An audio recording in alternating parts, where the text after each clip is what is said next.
my first impression when I met Masa, Yeah. he was very young, he was very shy, and I understood that he'd come from a long history of hairdressing and that his father was a very important hairdresser in the Japanese hairdressing industry.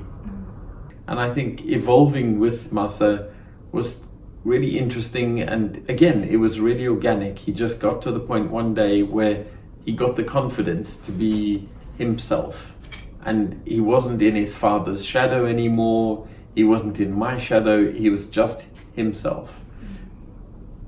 So my decision really to work with Masa as a first assistant came on quite organically. It was one of those processes where we had been working together for about a year and a half, on and off, and he, at that stage, I think he was working he had finished his Sassoon course and he was working in a salon in London, and we just got on really well on the shoot, and he was very good in the studio environment, he was very good on photo shoot environment, he was very respectful for the girls, for the makeup artists, and generally the photographer. He had a good relationship with the photographers I was working with, and it was just, if he didn't come with me, it was, where's Masa?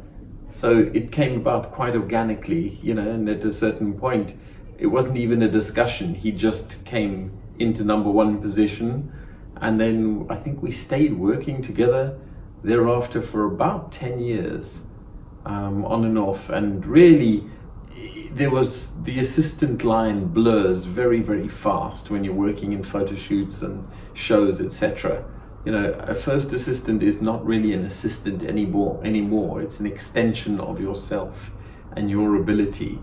And he learned extremely quickly, he worked extremely hard, and he grew his own career very fast to a point where if I couldn't do a job, I could recommend him to do the job in my absence. So it was a great way for him to kind of get a good foundation very quickly. And it became more like a partnership as we grew together over the years. We had a number of very funny instances where, backstage at shows that we had no power at Vivienne Westwood's show in London, for example, because Masa had forgotten to check the power or the trip switches. We did a show, another one, Noki, where he used gel on a hair spear, and right before the model went out on the catwalk, and the spear was falling down on the catwalk. I think that coming from 3 generations of hairdressing is both an advantage and a disadvantage, especially when the generation before was so successful.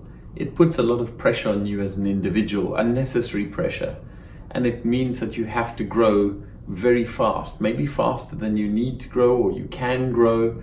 There's that pressure to become an adult, pressure to take on the business responsibility, when really, from my point of view, Masa was much more interested in the creative responsibility than the business side of it, which was something, talking to Papa Honda, it was really important to get that across to him, that the creativity was just as important as the business.